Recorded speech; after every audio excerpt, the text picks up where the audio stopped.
សង្គ្រាមជីវិតអតីតភរិយាអញ្ចឹងនៅក្នុងភាគទី61នេះគឺអ្នកនរគ្នាឃើញថាមន្ត្រាហើយនឹងសេនគឺគាត់ព្យាយាមទៅជួយម៉ាក់មកគាត់ខ្លាំងមែនតើពីកណ្ដាប់ដៃរបស់ហេងបន្ទាប់ពីគាត់បានដំណឹងថាហេងចាប់ម៉ាក់មកគាត់ទៅអញ្ចឹងឃើញថាហេងហើយនឹងសេនរីគឺគាត់អត់ទុកឲ្យមន្ត្រានៅរស់នៅដែលមានសេចក្តីសុខឬក៏សុភមង្គលអីទេដោយសារតែមន្ត្រាបានបំផ្លាញគ្រួសាររបស់គាត់ទាំងពីរអស់លេងហើយនៅក្នុងការមើលរឿងនេះផងអ្នកនរគ្នាតាំងពីភាគ1ដល់ភាគទី61នេះតើអ្នកនរគ្នាមានអារម្មណ៍មិនដែរខ្ញុំសូមនិយាយអារម្មណ៍តិចណាដោយសារតែខ្ញុំមានអារម្មណ៍ថាខកចិត្តខ្លាំងមែនតើអ្នកនរគ្នាដោយសារតែការសងសឹកនេះវាពិតជាអាក្រក់ខ្លាំងមែនតើដោយសារតែមន្ត្រា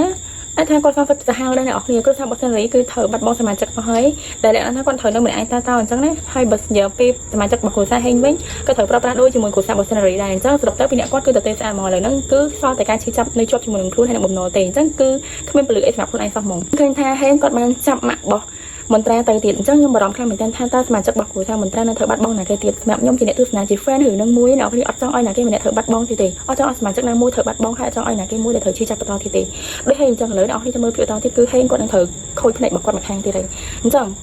ពីមួយវគ្គទៅមួយវគ្គគឺការបាត់បង់វាកាន់តែច្រើនឡើងអញ្ចឹងអ្នកគ្នាបើក្នុងជាការបាត់បង់ហ្នឹងកាន់តែកើនឡើងអញ្ចឹងការសងសឹកហ្នឹងក៏អាចបញ្ចប់បានងាយៗដែរអ្នកគ្នាខ្ញុំសង្ឃឹមថាភាគនេះអ្នកនិពន្ធគាត់អាចនឹងឲ្យ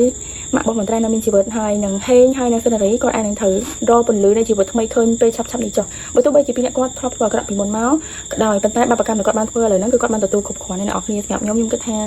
វាអាចថាផ្សាយបាននឹងដូចរឿងគេនិយាយអញ្ចឹងថាធ្វើល្អបានល្អធ្វើអាក្រក់បានអាក្រក់ដោយសារពីអ្នកគាត់ហ្នឹងជាអ្នកបន្ថែមមន្ត្រីមុនដែរសមាជិកមន្ត្រីធ្វើបានគាត់អញ្ចឹងមិននិយាយគេប្រាប់ថាយើងនៅ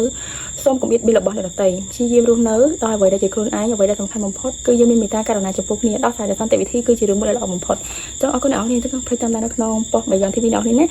សាច់រឿងនឹងទៅជាយ៉ាងណាទៀតសម្រាប់សាច់រឿងមួយហ្នឹងដែលយើងកំពុងតាមដានតាំងពីភាគ1រហូតដល់ភាគទី61នេះអញ្ចឹងបាយបាយអ្នកនរគ្នា